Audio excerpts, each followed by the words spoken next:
Here are a few of the weirdest things that can happen while doing banking. Number 10. Sara Daizli.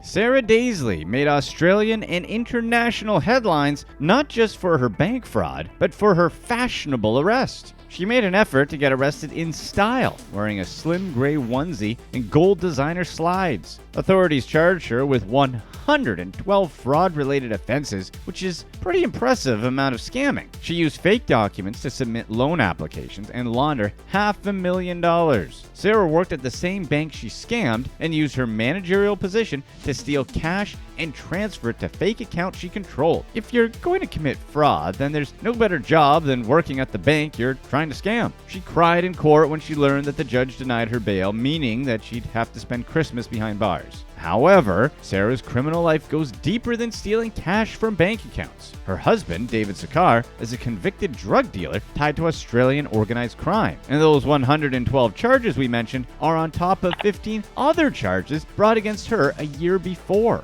Number 9. Robert Pipes. Robert Pipes, a man from West Monroe, Louisiana, ended up with this mugshot after attempting to cash a fraudulent check.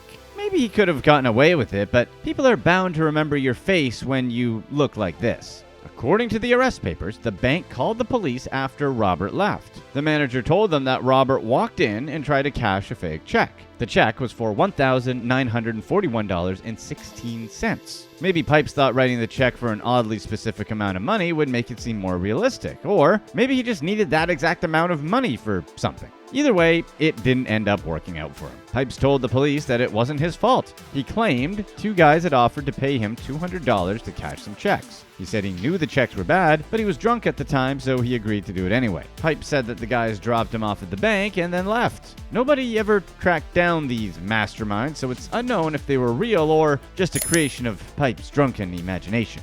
Number 8. Cassandra Morales. Cassandra Morales was arrested after police uncovered her unique bank scheme. She used random homeless people she found on the street to help her commit financial fraud. Morales had them go into banks, open an account, and deposit fake checks into those accounts. Then she'd come in and withdraw the money, transferring it to her account. She withdrew over $20,000 in just a few months with this scam, which she ran 26 different times. To avoid detection, Morales had the homeless person open up an account using the minimum cash required. Then, once the account was open, they would only deposit fraudulent checks worth less than $200. Amounts that low don't automatically trigger red flags in the bank system. Eventually, the banks caught on, and police identified Morales and a man she was often with as the primary suspects. They couldn't hide behind their homeless pawns forever. At some point, they had to get the money for themselves, exposing their real identities. Number 7. Eddie Alon. In 2002, Eddie Alon confessed to stealing 250 million shekels from Trade Bank in Israel. She stole the money from customers over 5 years, but hardly spent any of it on herself. Alon stole the money for her brother, Ofer Maximov, to pay off his gambling debts to different organized crime groups in Israel. She tried to save his life and wound up in jail because of it. Both were sentenced for fraud and spent 15 years in jail for their parts in the scheme. Alon's theft was so big that it collapsed the entire bank and cost Israel $500 million shekels in deposit insurance. Alon's scam was so profound that it shook the very fabric of Israel organized crime, redrawing the map of the criminal underground as we know it. Low-level crooks rose to power overnight, with the millions flowing through their illegal casinos. According to Israeli police, the money circulated through the underground economy. It ended up in the pockets of loan sharks, gamblers, crime bosses, and other people who had some slice of Maximov's debts. The money stolen sparked gang wars that lasted for years afterwards. Those wars spilled over into the United States as police busted several arms of the Israeli mafia in Los Angeles. Number 6. Junior and Senior. These next entries align with the more traditional bank scam.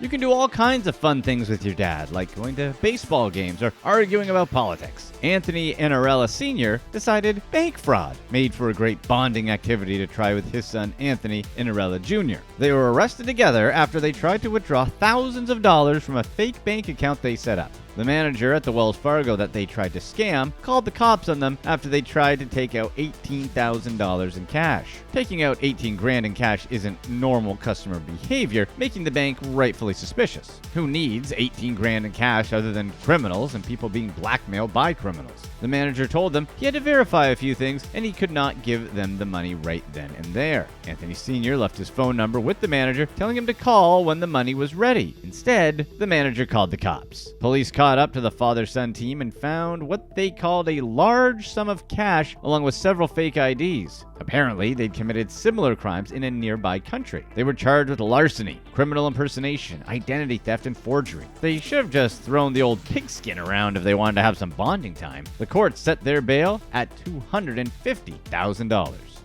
Number 5. JAHMARI BRITTON.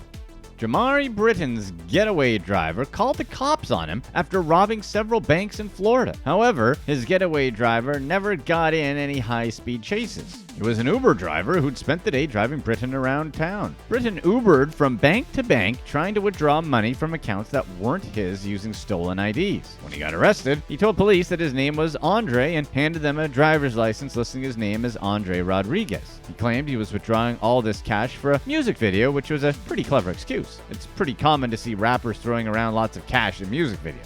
When police found him, Britton had several different IDs on him. 4 were his, and 3 were completely different people. They charged him with possessing a counterfeit driver's license, giving false ID to law enforcement, fraud, and illegal use of a credit card. These aren't the most common crimes, so at least he gets points for being a little creative. Maybe next time he'll hire an actual getaway driver instead of calling it Uber. Number 4. Robert and Tiffany Williams. Robert and Tiffany Williams, a couple from Pennsylvania, faced felony theft charges when their bank accidentally deposited $120,000 into their account. That was the bank's fault, but the couple spent most of it and actively avoided the bank's calls, quickly turning a random mistake into a legal problem. According to police, they bought an SUV, a camper, 2 four-wheelers, and a car trailer. It sounds like they used the money to plan a sick camping trip. They even gave $15,000 to a friend in need. But how did they get the money in the first place? Somebody did deposit $120,000. However, the bank teller typed in an account number wrong. The person who was actually supposed to get the money asked the bank what was going on, and the bank realized that the Williams family ended up with it.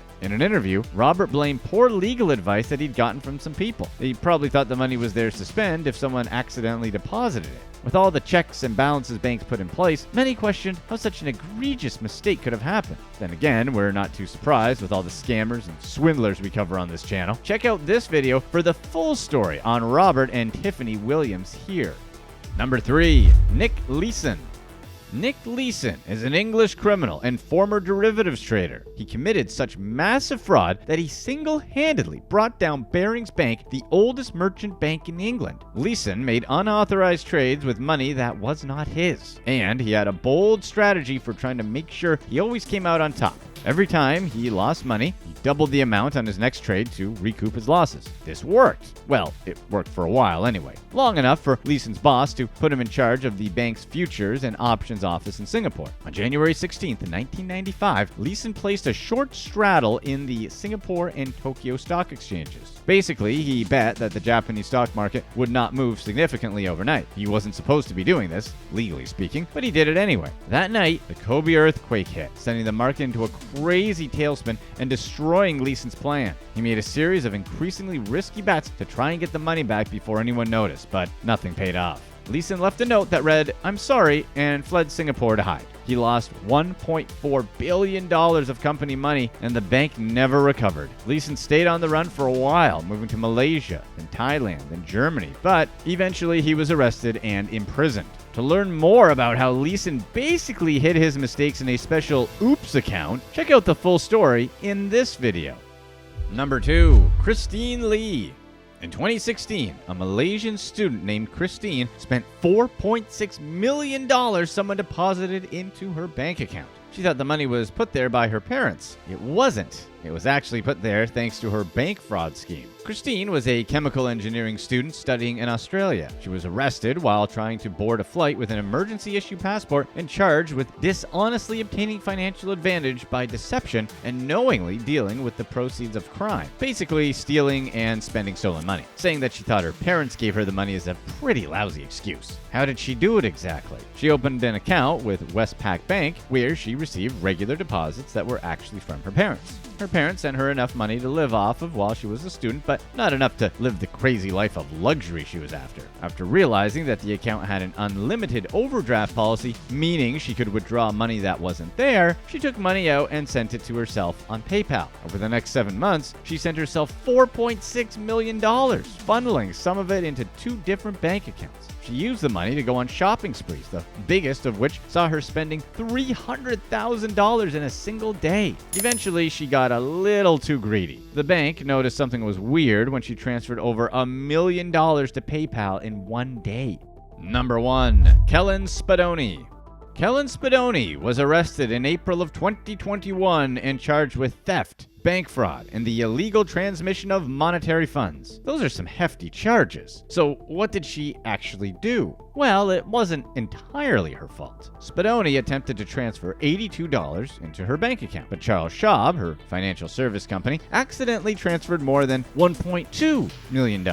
She should have contacted the company and told them about the error. That's where she made a very illegal mistake. Spadoni transferred the money to another bank account and then bought a new car and house. However, her spending spree didn't last long and the bank tried to take the money back. She got fired from her job working as a 911 dispatcher. She is currently facing civil charges because Schwab came after her with a case saying she ignored the request to get the money back. Come on, who would want to give back $1 million? The company tried to get in touch with her on numerous occasions, but she ignored them. She can't ignore them anymore, but at least she had a good run while it lasted. Click here to watch one of these next videos. And let us know in the comment section, would you rather have $30K a month for life or $5 million right now?